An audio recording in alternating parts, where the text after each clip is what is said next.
Welcome to the Touching into Presence podcast. This podcast is for people who are interested in bodywork, empowerment, and somatic-based practices. I am Nikki Olson. I'm Andrew Rosenstock. We are certified Rolfers. Collectively, we're trained in various movement and bodywork therapies with an emphasis on somatic awareness and client resilience. Through conversations, our goal is to share and explore mind-body paradigms to offer empowerment possibilities. It was such a pleasure to be in conversation with Scott Zamurut. Scott is a student practitioner and teacher of somatic and energetic healing arts with over 30 years in the field. Scott's broad training background includes massage therapy, polarity therapy, private mentoring, instructional integration, group leadership and dynamics, and ontological coaching. All of these studies support his primary focus in biodynamic craniosacral therapy and pre and perinatal education and healing. As a student and teacher trainee in the first BCST training with Franklyn Sills in the U.S., Scott is among the longest tenured biodynamics teacher in North America. He worked with Franklyn and senior British teachers for 12 years during his time as a student and a teacher trainee. He was fortunate to work extensively in the pre and perinatal field with Karlton Terry, who was mentored by and taught with William Emerson, Ph.D. These two streams of healing works are alive as the core focus of Scott's healing and teaching practice.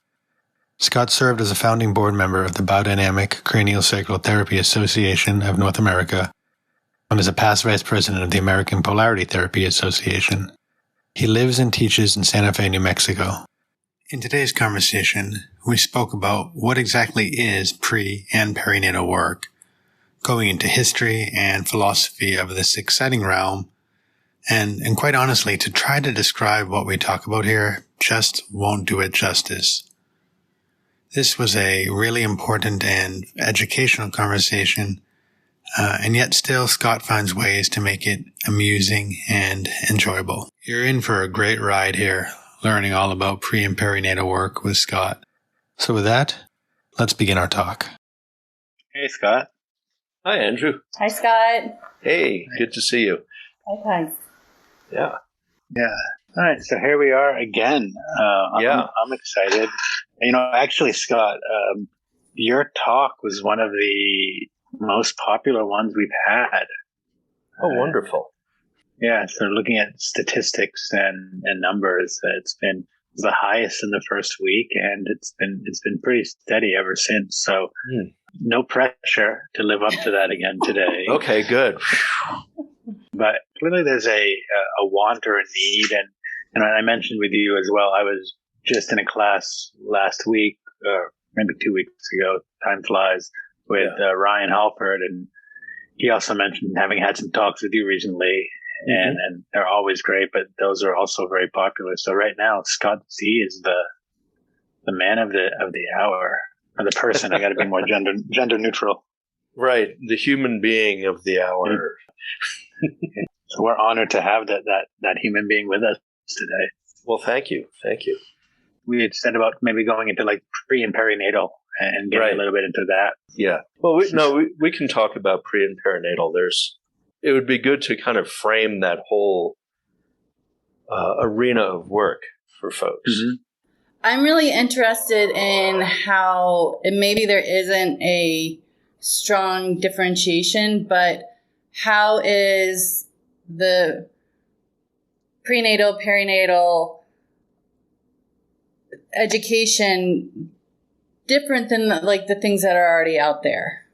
Okay, sure. Birth trauma, or things like that. I'm very fascinated by this subject, and I think until meeting you, I didn't know that there was like a specific school just about that. So there really isn't, and so that's part of what I want to talk about, is to kind of clarify, confused, what there is and what there isn't. And okay, good, because I've been all over Google trying to find something, a point of differentiation, and it just seems, which is all great stuff. So this isn't like knocking it, but I guess I was looking for something that I guess may not be there. Yeah. Well, birth trauma is certainly a big part of it. So that'll be part of our conversation. And then, what I can talk about is what I've specifically learned and what I specifically teach, which is a small piece of the picture. Yeah, and I'll add in here, and I might add it in again later, that like many things that when we find them on the path later on, we're like, oh, this makes so much sense if I had known this earlier. And thinking about from an SI standpoint, like forget other body work, thinking about SI, the really dropping into a lot of that prenatal and what's happening and forming in the embryo and how that patterning and the birth ignition and all that stuff, like learning about that has changed so much of just my SI work, of just my rolfing. Sure. Yeah. Okay. Well, we'll start with a framework of sorts. So pre and perinatal covers a huge territory. It goes from, advocacy work about breastfeeding and work with helping moms breastfeed their kids and, latching on and all of this. There's advocacy around not circumcising little boys. That's a direction that this work goes in. The whole territory of our human experience before we're born and during the process of being born, it really started to emerge in the 20th century and went in a few different directions, one of which is strongly psychological. How do some of these events, certainly during birth, which are very tangible, how do these events affect us psychologically? How do they create the psychological framework we walk through life with? And then, of course, you can't really separate the somatic part of birth from that because our way of apprehending the world as a incarnating being is very different than, a kid or a teenager or an adult. It's sometimes hard to wrap our heads around what kind of consciousness we have at the time we're born. Because we're often doing this as an adult, going, well, what was I like when I was born? What was my frame of reference of consciousness and my experience of reality? And I don't know that we can 100% get there. So it's important to acknowledge we're dealing with a time of our own existence that's kind of mysterious in that way. Right? What was it like to be aware of ourselves and our life and our surroundings at that time? But is there really, is that possible? Because it's that early in our lives that the part of the brain hasn't fully developed yet. Well, on a level of consciousness and thinking, right? The way we think, much of which, of course, is framed by what language we speak, because different languages carry different explanations of reality, right? So, in different languages, the world is seen differently. So where we're born has something to do with how we think. And the language that we learn frames the way our mind works in kind of everyday reality. But the fact of the matter is, we were all born. This is something we can agree upon. If we're an incarnate being, we went through a particular process to get here. So that's the perinatal part of things. And then we take a step back and go, well, yes, and then we had our whole process of embryological development. And there's a lot of research around that now, and it's become very popular. The study of embryology has become very popular in biodynamic cranial work, which is my main field of endeavor. And I think it's becoming popular in the bodywork world as a whole, to understand, well, what are some of the things that happen that we then put our hands on with people? If I put my hands on someone, I'm putting my hand on their whole history, right? going all the way back to when they were just a cell. So the realm of pre and perinatal work that I personally got plugged into is really looking at the intersection of soma and psyche in the process of birth. What is the physical process of being born? And then what are the somatic and psychological consequences of that? How does that play out in our life?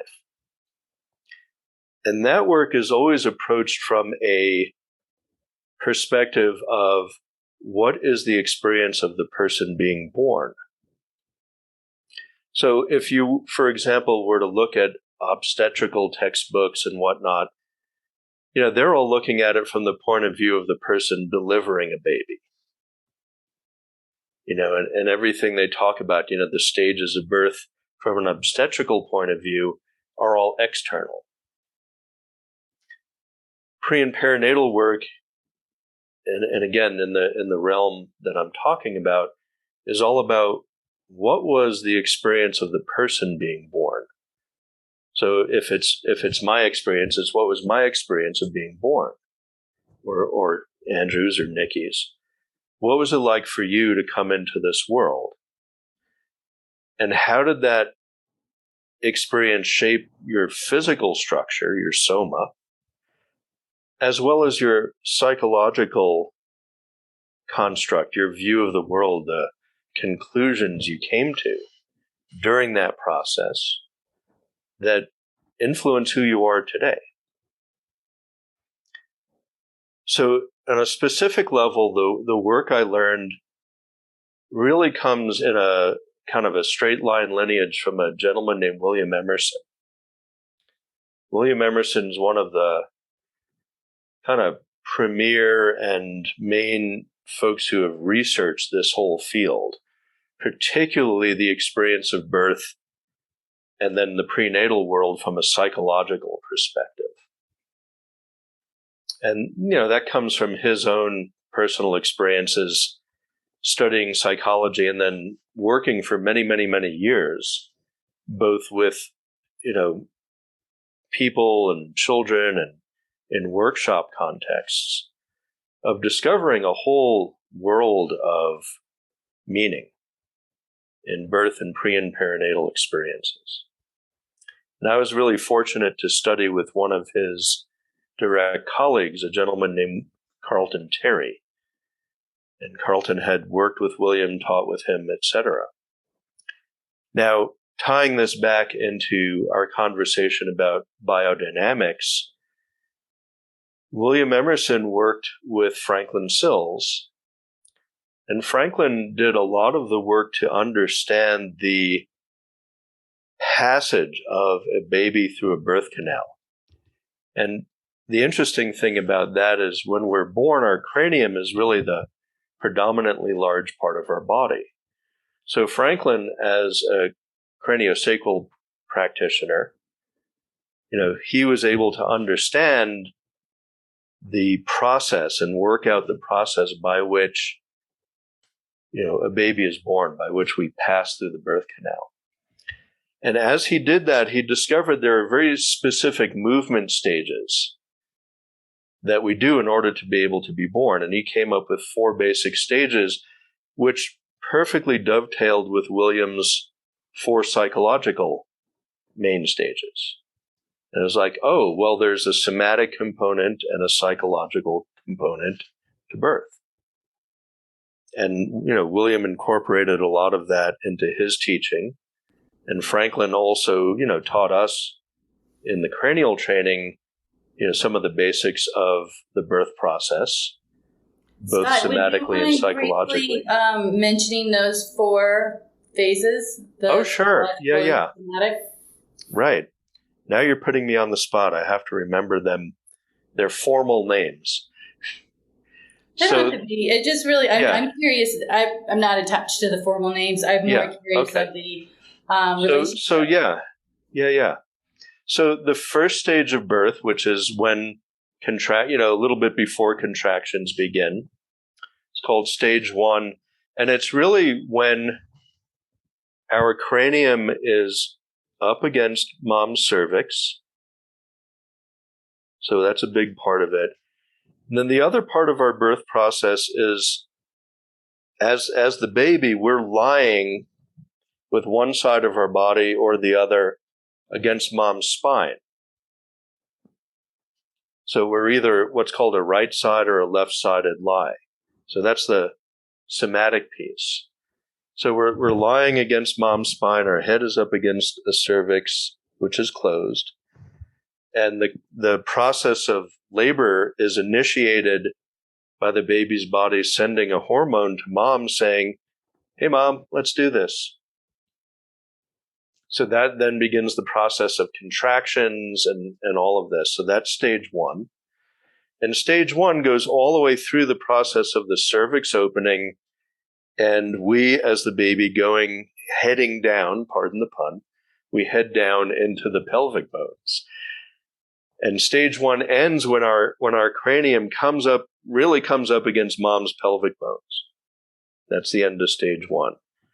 And there we are, we're up against bones, bone on bone. Stage two is our cranium has to rotate. We have to, as the person being born, volitionally turn our head to get from the pelvic inlet through the middle part of mom's pelvic girdle. So stage two is rotational cranium. That's the official term for it. So turning our head and finding our direction and taking volitional action, it's one of the first real volitional actions we take with our whole body as a human being. And we have to find our way through. So you can maybe start to guess where some of the psychological and worldview pieces come into play. So we turn our head, we move our head down through mom's pelvic girdle, through the bones, and into the pelvic outlet, at which point we enter stage three. And stage three basically is so we have flexion, extension, right? So stage three is a giant extension because our face is passing along mom's sacrum. And at the end of stage three, we start to crown. People have heard of that. That's when the baby's head becomes visible to the outside world. And the fourth stage is after our head is delivered. So our head is out, and stage four is everything that happens after that until we get home, if we're not born at home, or if we're fortunate enough to have been born at home, a home birth. Stage four tends to be pretty short. But stage four can include all of any necessary medical interventions and so forth that often happen to most of us who are born in a hospital. So we have the initiation phase is stage one, turning our head is stage two, the final push, the final big extension is stage three, and then stage four is after our head's born. So those are the four basic stages of birth. Now, with that, there are oodles and oodles of psychological pieces that come along, depending upon the particular experience we have. So I'll give you an example. But before that, Nikki, was that clear, that explanation of stages? Absolutely. Okay, and good. At some point where we go with this, I'm curious of how is this languaged in a way that doesn't place unnecessary, unfair judgment on mom or baby on how they came into the world. Mm-hmm. That's a great question. Because maybe I'm a mom who had two very medical deliveries, and Sure. I feel very fortunate of that. So I honor or acknowledge that I might be coming from a slightly biased place, but also I just know in the mom, being a mom, there's so much guilt that we get for how birth happened or how breastfeeding or not breastfeeding and all this stuff. And when I can, I want to advocate that we all enter in this world in all different ways, and it doesn't necessarily mean came broken. That's right. Thank you for saying that. Thank you for letting me share. And the first thing I'll say, which is kind of an overview piece, it's always important to recognize that so often the things that happen during a birth save everyone's lives. We can look at it and say, oh, you didn't have a home birth, you didn't do this, you didn't do that. It's like, no, this happened so that everyone's still alive and everyone made it and everyone's healthy. That's really important to recognize, because that piece gets lost. Thank you for echoing that, because that is the truth. Right. Yes. If we look back in history, a lot fewer people survived at times because we didn't have the capacity to take care of things in ways that are really helpful ultimately. The corollary to that is that if there is a medical intervention that is helpful but maybe also shocking at the same time, that can be healed. And that's one of the big pieces of this work, is that, okay, this is what happened. And you're here and you're alive, and that alone is a lot for people sometimes to discover about themselves. And whatever happened can also be healed if there's a residual trauma from it. That's also really, really important for folks to understand. That we're not stuck in what happened to us and having to feel bad about it or judge it or what have you. So I just want to say those things because that's part of what this healing work gets to is, hey, the places where, things happen and they can be healed, they can be reconstituted is the word that comes to me. Because that's all, at least the way I learned this work, that's what it's all about, is all of these pieces, all of these places, we can get unstuck from them. We don't have to stay locked into, oh my God, this happened and it was hard, it was terrible, it was this, that, or the other. We can come out of all of that.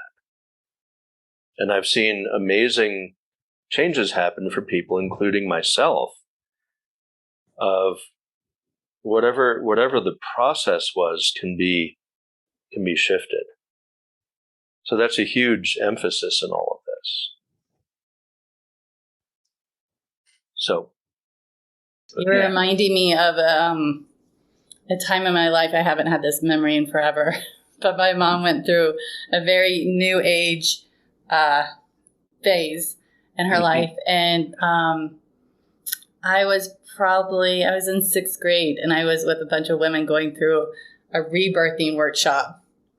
Yeah. And I ended up leaving halfway through because my mom was like, I think this might be a little much. And I'm like, what's going on? Right. Well, at age women going back through, either their own personal birthing experience or what their birthing their kid was. Mm-hmm. Yeah. Yeah. And, the thing is, a lot of the, from what I've heard, because I wasn't around for that stuff, that some of those workshops or what have you got a little uncontained at times. And I believe that. The understanding of shock and trauma that we have now was still in its infancy. And so it wasn't always helpful for people. Complete reenactment of trauma doesn't necessarily resolve it.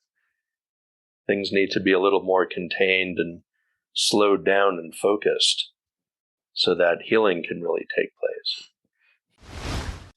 Yeah, Franklyn, when he worked out the stages of birth, he did it from the point of view of what happens to me going through the birth canal, which has to do with the twisting and turning in the position of the human cranium.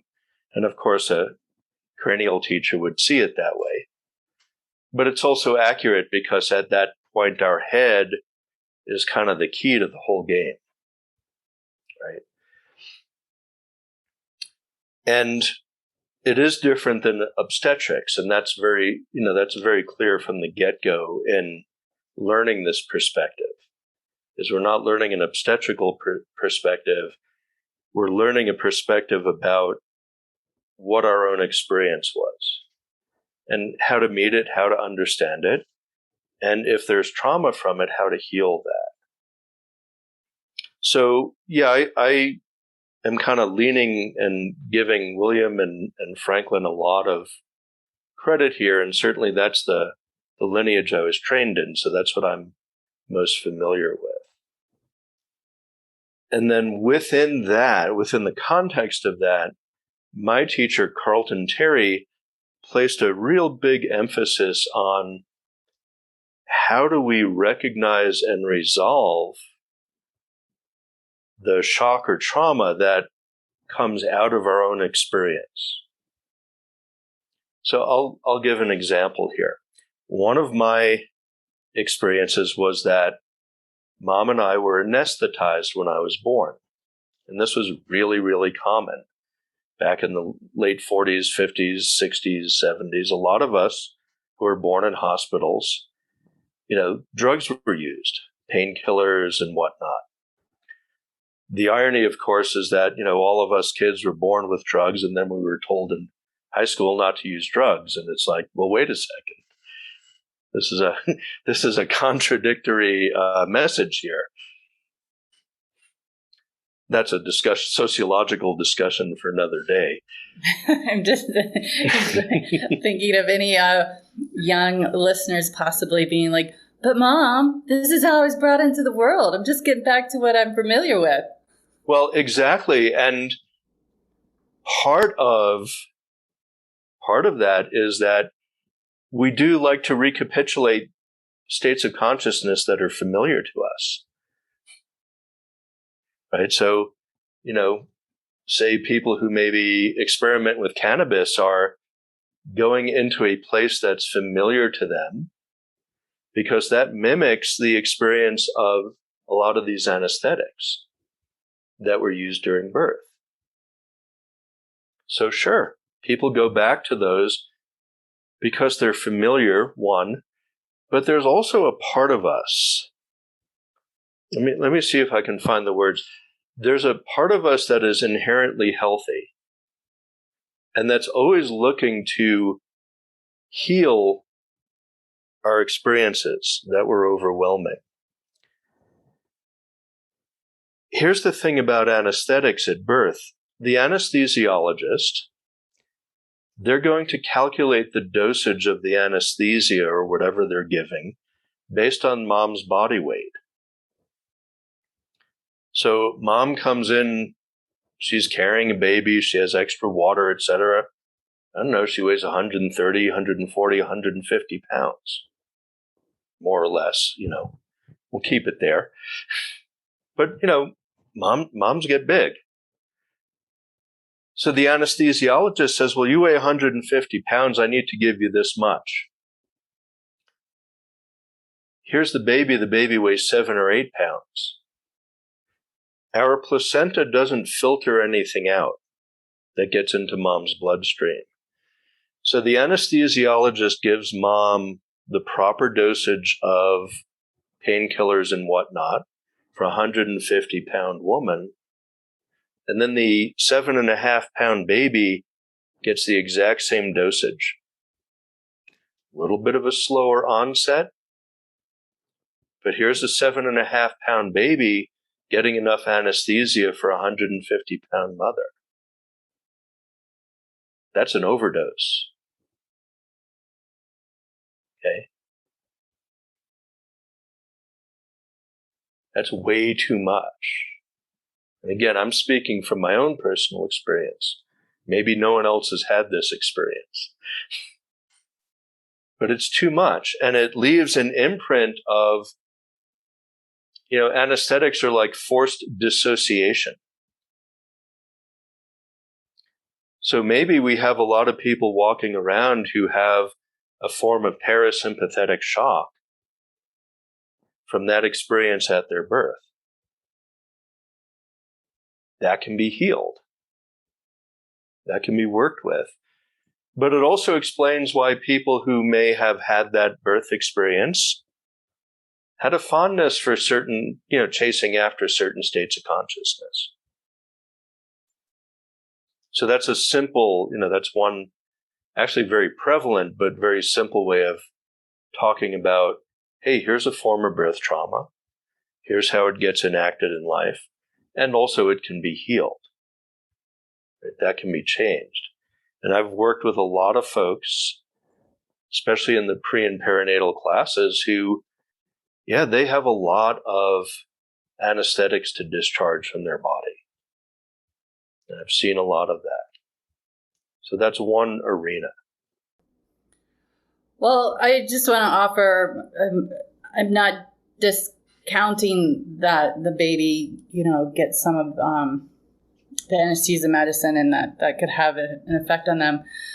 But for someone, with my second kid, I had a C-section and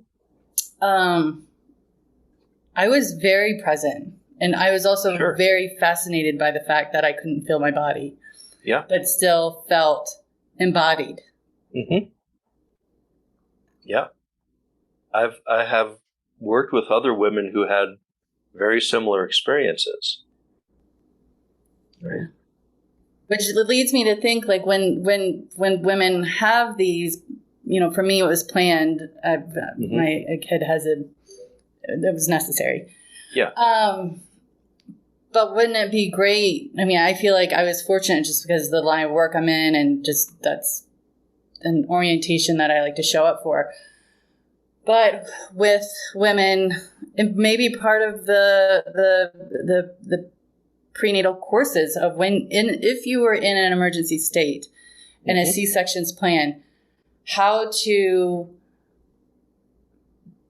be present with your nervous system so you're not you're having to negotiate all sorts of things of what's safe, going into emergency surgery and what all that looks like.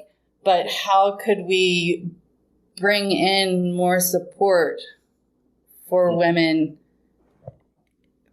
for their nervous system, and how that doesn't, so that it's good for them, and also that angst isn't getting transferred to the baby.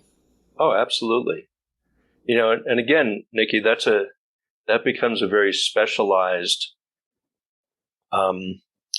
piece within the big picture of pre and perinatal work. The whole question of how do we prepare mothers to give birth? Whether it's natural birth or a planned C-section, how do you teach a mother to do exactly what you say, regulate their nervous system, stay present, all of those things that certainly would be good for mom and certainly would be helpful for the baby coming into the world. Right? That's education and advocacy. That kind of preparation. That's not the part of the world that I'm in. And I'm sure there are people doing that in different places. Yeah, how I'm hearing it, Scott, and correct me, is that there is different branches of the field. There is a sense, as you're talking about, sort of the, for lack of a better word, the preparatory work for that. And then there's also the, again, for lack of a better phrase, the after effects. Okay, well, this has happened regardless, and there's always going to be something that's happened, and they're not good or bad. They're just happenings, occurrences. Right. And now how do we work with them? And that latter part is where you are more or less coming in. Exactly. Thank you for stating it so clearly. Very rarely does anyone ever say that about me. Well, it's a new skill you're finding, Andrew. Yeah, so let me give you a short outline of the kind of what the training looks like. So there's classes on these 4 stages of birth that I enumerated. And that's birth process. And by breaking it down to each of the 4 stages, people are able to really research their own experience in great detail, which is part of self-learning, what we call research. And then it also points to places where there's an opportunity for both healing and what we call repatterning. So repatterning is a way of going through a process that allows someone to shift their body experience or body memory of being born. So one of the things that can happen, here's a simple example. Coming into stage 2, where a baby has to turn their head. The standard thing, most babies will turn their face towards the anterior surface of mom's sacrum. And I'll say that in very anatomical terms for our audience. Some babies get lost. They're not sure which way to go. They turn one way, they turn the other way, they go back and forth. Some babies go in an uncommon direction, which is called a posterior presentation, because the back of their head winds up in mom's sacrum. It's more commonly known as sunny side up, because, if mom's on their back, which is not ideal, of course, their baby is born facing up. In Europe, I'm told that's called a stargazer, because they're facing the sky. I like that term. Yeah, it's a great one. So here's a situation. Someone who maybe gets a little lost at stage 2 might be one of those people who gets lost while they're driving as an adult. Like I've been in a car with someone and I say, "Yeah, okay, make a right turn at the next light," and suddenly we're going left. Right? So there's a piece there where that person, whatever was going on for them, finding direction became an issue in their life. And there might be a little shock piece around that can get resolved so that they can then find their direction. It might be as simple as, do I turn right or left at the next traffic light? It may be a little more meaningful, like, well, what am I supposed to do in my life? What is my particular path in this world? So these little pieces that we see in the birth process can wind up having big ramification in someone's life. And when they get clear of sticky places, their life gets smoother. Right. So that's a kind of a simple example that opens up in a big way. Let me back up and say this. If we look at the whole pre and perinatal process, we're talking about the journey of our incarnation and the journey of our embodiment, which always begs the question, why did we come here and what are we here for? Right? It can get real big real quick. Right? Why did we take incarnation? I mean, it seems that it's not random.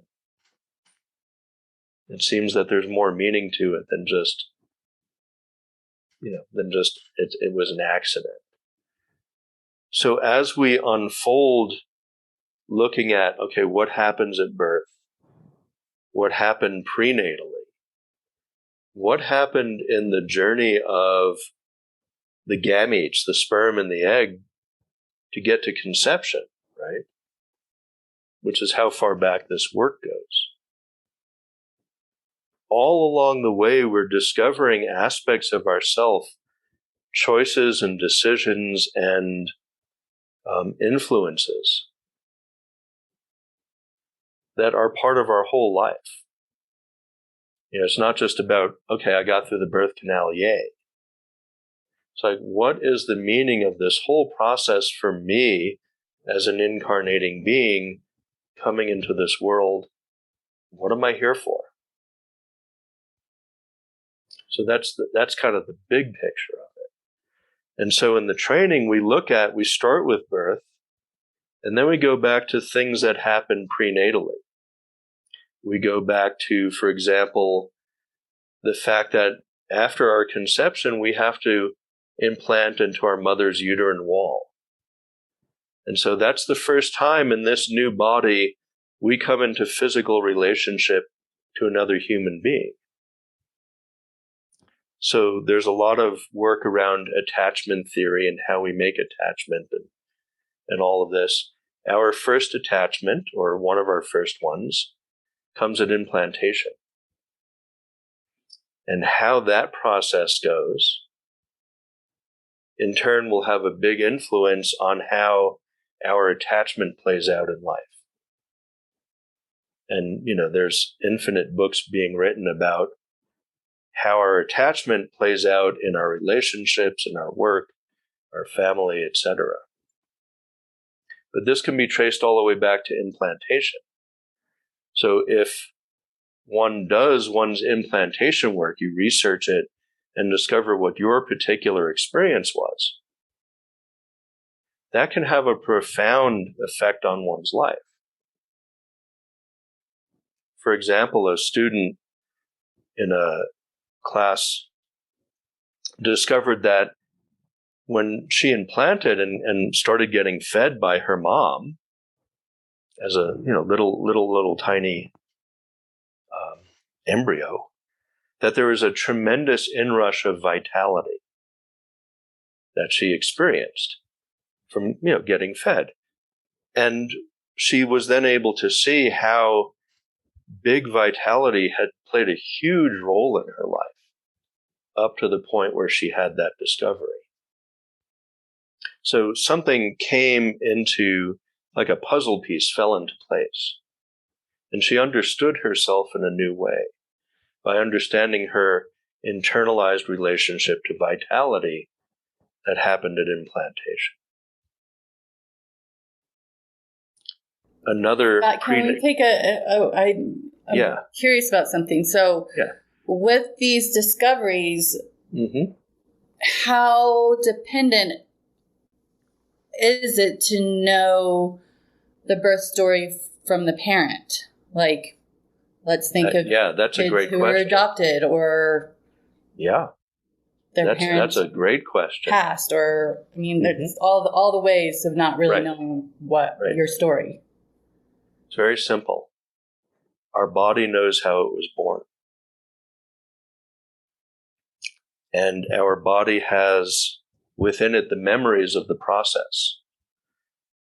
One of the brilliant things that William Emerson did in his work is he developed somatic exercises to evoke the memories and experiences in the workshops that he did in working with individuals. So it's not just, flop on the floor and see what you can discover about yourself. If, for example, we're wanting to explore stage 1 of birth, there's a particular posture that we get in, and the people who are facilitating put their hands on in particular ways to evoke the memories that are available in the soma about that particular stage of the process. So it's very somatically oriented that way. There's very, very specific physical postures that we use all through the training process and through the working process that give more direct access, if you will, to somatic memories. And of course, there's a way that the participants have to, there's a certain willingness and curiosity that we bring to the table. And recognizing, it is possible to remember these things. A story that William shared with us at the very first Biodynamic Cranial conference, which was in the late 90s, was that when he was in his training as a psychotherapist, when he was in graduate school, he had spontaneous memories of his birth during a psychotherapy session. And he took notes about what he remembered and verified them with his mother. And they were accurate, and they were things that she had never told him about his birth, which got him very curious. It's like, how did I have these spontaneous memories that were accurate, and what's the meaning of it? So the memories are there for us, and there's very particular ways of researching them, of going into ourselves and finding them. So it's not very haphazard. It's actually very, very structured to support that process.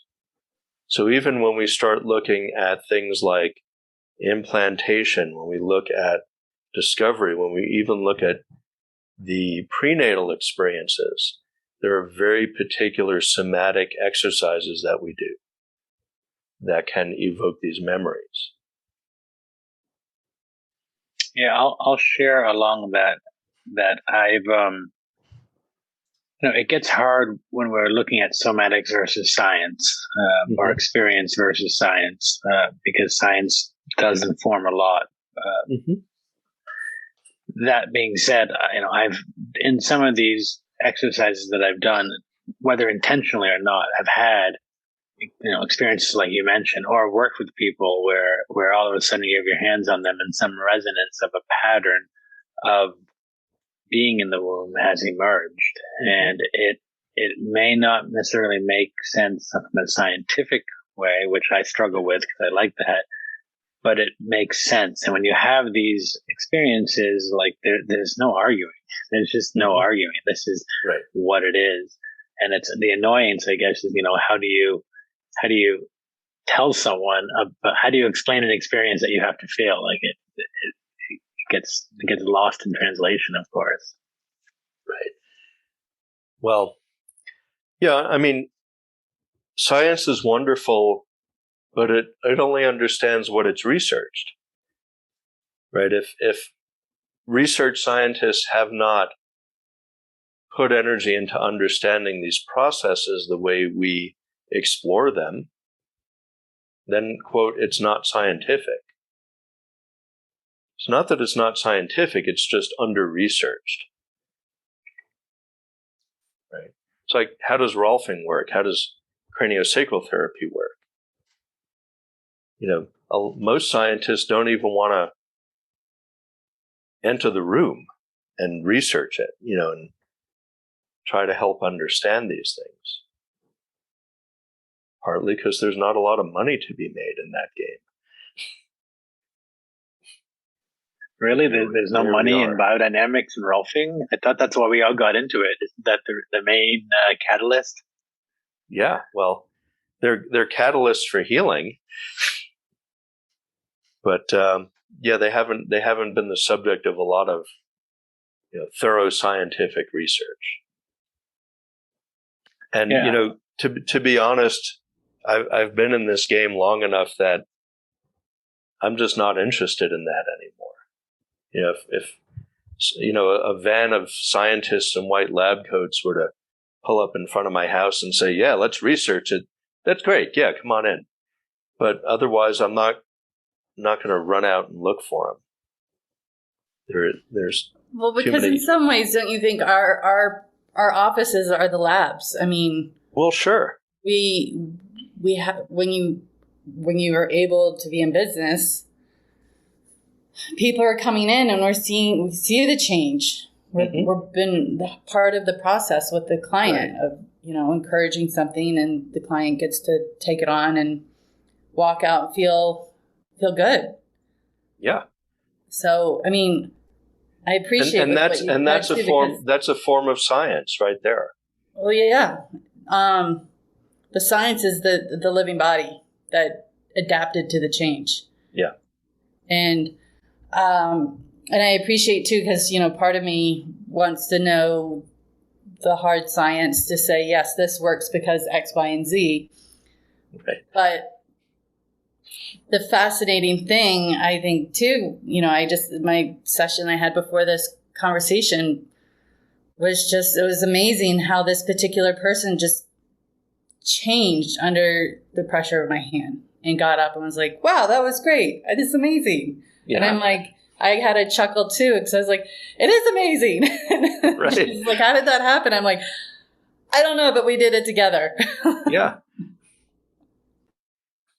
It kind of brings to mind Isaac Asimov's quote, which I can only paraphrase, that any sufficiently advanced technology appears as magic.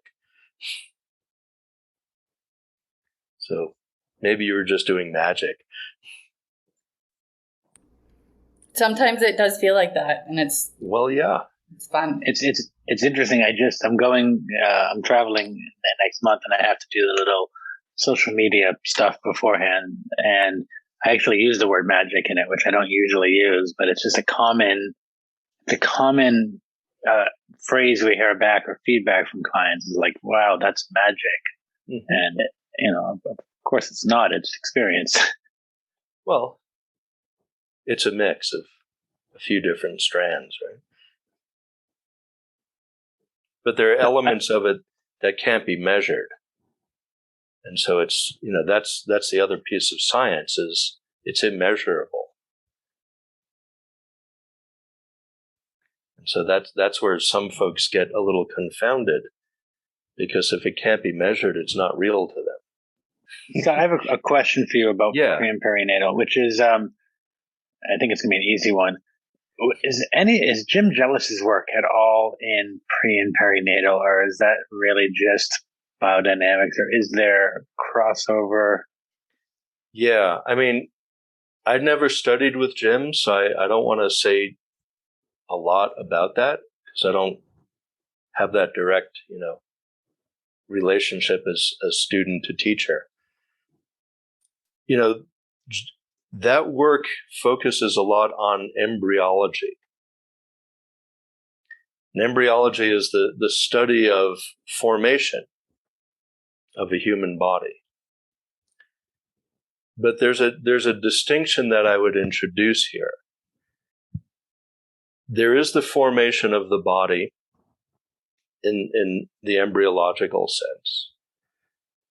Pre and perinatal work is interested a little bit more in the experience of the incarnating being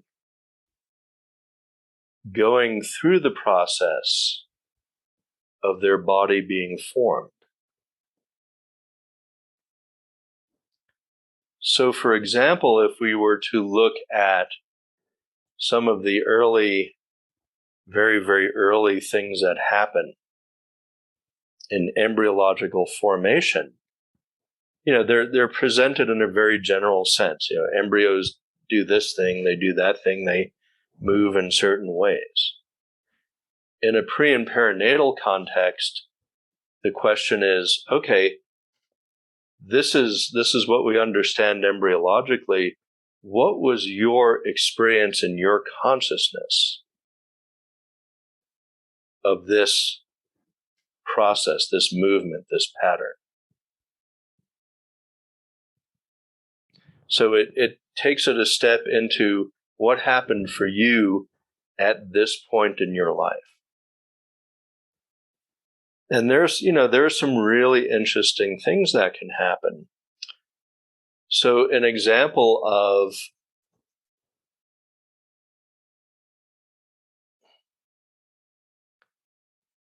if mom or dad are taking prescription medications, how might they influence the formation, the very, very early formation of the neural tube and nervous system? When there's an energetic imprint of medication, say of psych meds, because I've seen some of this. Dad's on psych meds because of his personal experience and state of mind. And those psych meds have a certain kind of energetic quality or signature. And they're carried by dad's sperm. And really his, kind of energetic field into conception. And here's this new being starting to grow their nervous system, but there's this energetic frequency, if you will, of particular medications in their field, so that their nervous system starts to form and embody that particular energetic signature. So this person's been walking around in their life with an energetic signature from dad's psych meds built into their nervous system. Now, this is a pretty subtle level of this work, but it's something that, again, it's very real, because for the person who is on the table working this out, that changes their experience of life going forward. It changes the set point, if you will, of their nervous system, their autonomic nervous system. Because that frequency of energy that was there at their embryological formation gets erased from their system. In this case, it was a biodynamic session, so the breath of life is what's clearing it. So now they're going through life without the overlay of their father's medical history, if you will, in their body. That's a very subtle example. That makes a lot of sense. There's a few ways I'd want to go with that, but one thing is I'm going to offer a clarifier of energetic for maybe some people who are less into that, and say a non-visible phenomenon, essentially. Non-material phenomenon. Yeah. And I can, and again, for those people who may be listening who don't like the word energetic and what it implies and needs more physical, I can think of, I've had friends who are bipolar, and when they would take their medicine, they would feel like a different person. Right? I'm just thinking of that as that energetic or that non-visible shift, a non-visible, non-material shift. And then as far as bringing that into the nervous system, whether yourself or your child, like that makes drastic sense. And then to bring it back into the repatterning, you were talking about a bit of before, of changing the pattern. Mm-hmm. Yeah. Coming back to the natural pattern of health. I'll give a more tangible example too. Suppose during the process of birth, and we'll come to birth because it's more graspable. Baby's shoulder gets hung up on mom's pelvic bones, right? And the doctor has to do a little pulling and maneuvering to get someone through the birth canal. And so this person's going around where they had, a very, kinetic force that organized the shape of their shoulder. And say they're 32 years old and they get on your Rolfing table and you put your hands on them and you go, yeah, your shoulder girdle is not balanced. And you might not know their birth history. You might not have any information about that. But you get your hands on them, you feel their shoulder and you go, yeah, there's something here in this left shoulder. And you do the magic that you do. Right? You work on fascia, you notice fascial layers are adhered and all of these things, and their shoulder opens up and their shoulder girdle becomes more balanced. Right? So there's a real tangible example of how something from birth, is sitting there waiting for someone with skills who can sense, well, something's not right here. There's a leftover imprint of some experience in this person's body. And okay, great, I cleared it out. Now, I went through a lot of my training with two people who were trained in SI work, one from the Institute and one from the Guild. And they told me, as we went through the training together for years, how as they began to understand these processes of birth and prenatal, that completely influenced what they understood when they put their hands on people. It gave them a totally different picture. So when someone would stand up, you do that thing as a rolfer, okay, stand up and show me your line. And they would look at him and they would see, okay, you are a right side birth lie. Your right side was against mom's spine. And here's all the somatic patterning that results in that, or a left side lie. And so as a SI practitioner, that'd be the first thing they would see in someone. And they would understand, okay, why is this rotated this way? Well, because if you're a left side lie, you're going to rotate that way to get through the birth canal. And suddenly all this, all the training in SI work took on a whole different level of understanding, because they're now seeing the somatic pattern of birth in their clients. So that's a real tangible way this all shows up for someone with that kind of background. They just go, oh, here's your soma.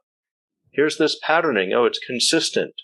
There are consistent patterns that we would see for a left side lie or a right side lie. They're just mirror image of each other. There's consistent patterns that you would see in someone born from a C-section. And again, there's no judgment. It's just, this is how it somatizes in someone's body.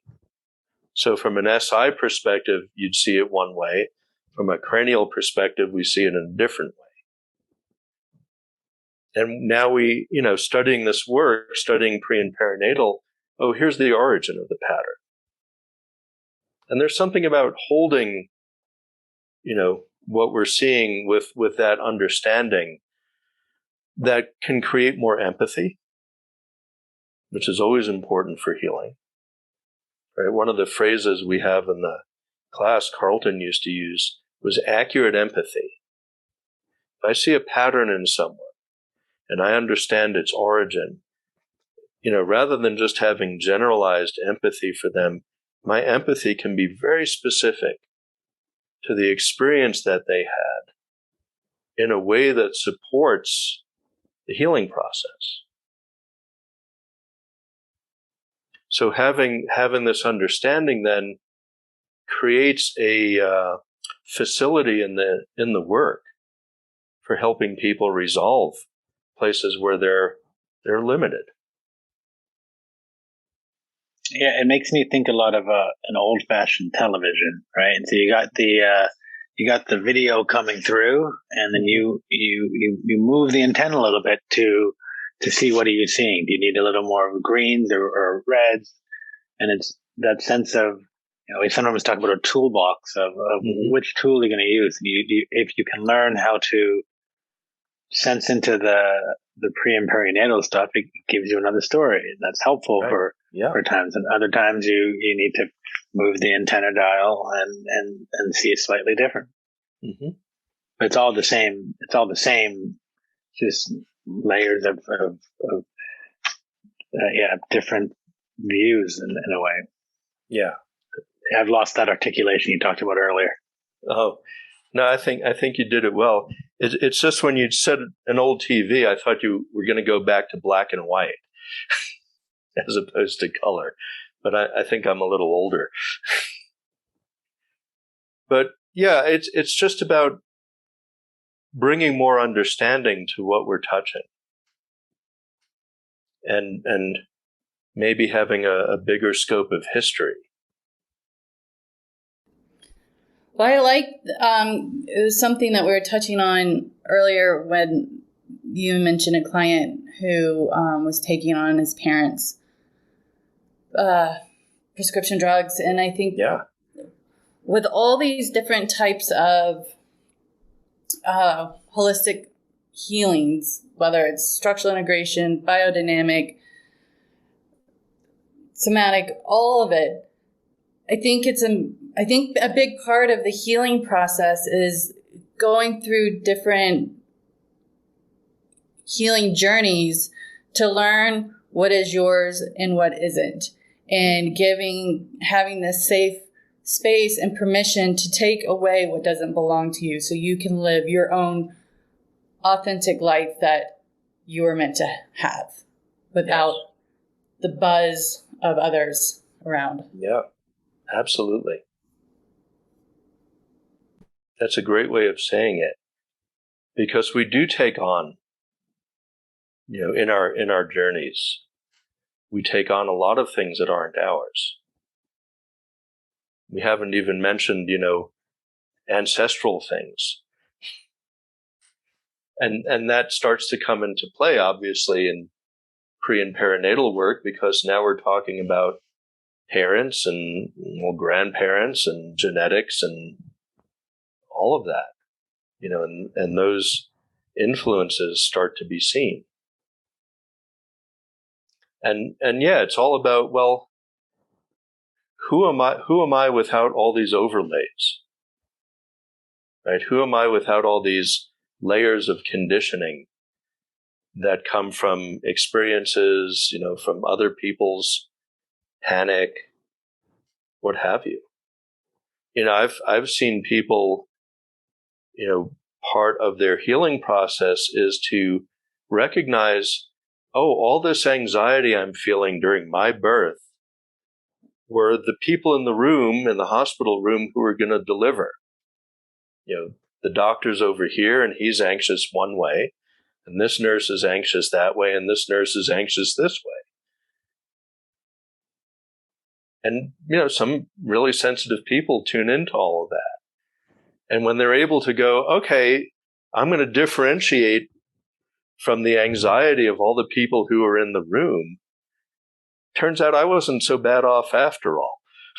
I was feeling good about, I'm excited to be here, and all these people are nervous and freaking out and whatnot. And you get back to your own excitement. Like, wow, I'm getting born. I'm coming into the world. I've been building a whole body for the last 9 months just to do this. So yeah, how do we separate from what isn't ours? That alone is huge. And it's energetic. Oh, wait, I'm not supposed to use that word. It's non-material. No, you can use energetic. I don't mind it. I'm just trying to help other people out. Right. It's non-material. It's somatic. It's emotional. Right. We can let go of these ways that we got shaped by outside forces that are not part of our natural destiny. I like that phrase, natural destiny. I'll have to use that in a class. Well, I really liked a lot of phrases you've said today, especially at the end. The who am I without all the overlays. Right.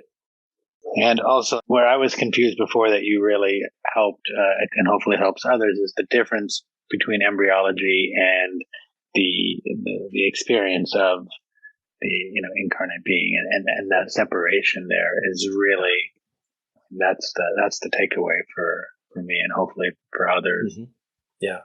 It's like, this is our embodiment journey. What was my journey about, and what was my experience? Studying embryology is very helpful, right? It gives us a biological basis of understanding, but it's still not my experience. Right, totally. Yeah. I know we are shorter on time in general. Yeah. And I actually feel like we have covered a ton, as we usually do when we have great speakers like you. Is there anything either that you still feel you need to share, want to share, and or Nikki, is there things that you are still want to get in, or does it feel like a good? No, I think this was lovely. I think this is just really important and fascinating conversation. And I think I have a better understanding of why I couldn't find a specific outlet for this. And I think you're fun to really talk to, Scott. I know thanks. I've been messaging you being like, come to Boulder. The beach. Who cares? There's other people here. Well, but hey, I think they care. There's other people there. Yeah, that's part of the conversation. Well, I would love to study with you one day when we're not in a pandemic. Yeah, I think our current situation is also it's another overlay, right? It's a great example of how external conditions limit us in what we want to do and how we want to express our lives, right? Yeah. For people wanting to study with you, and we talked about this the last time, we'll put a link up there. Yeah. What do you have going on these days? Right now, what I'm working on is starting a cranial training here in Santa Fe.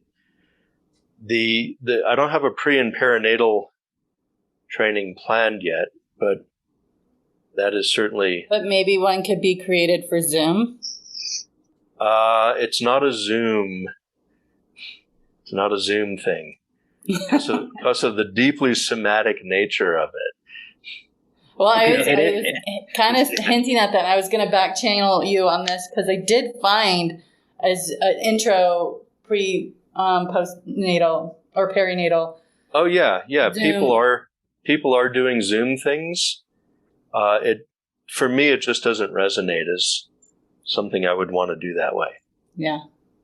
Because people could message you and bring you to their town.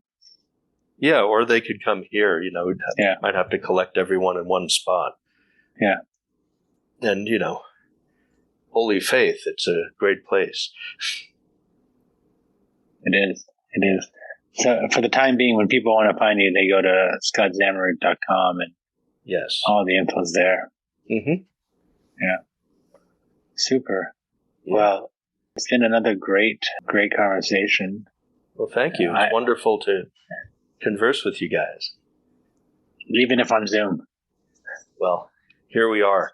Yeah. We're in very different places, so it's a useful tool for this means. Yeah.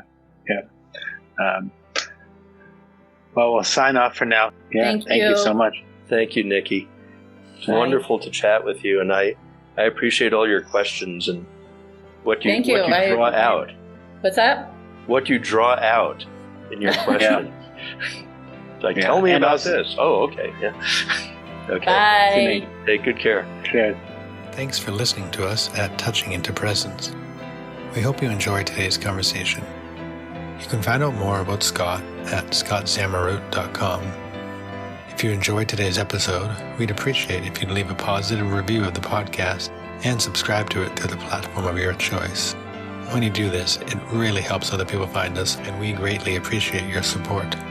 We look forward to hearing back from you and seeing you on our next conversation at Touching into Presence. Bye-bye.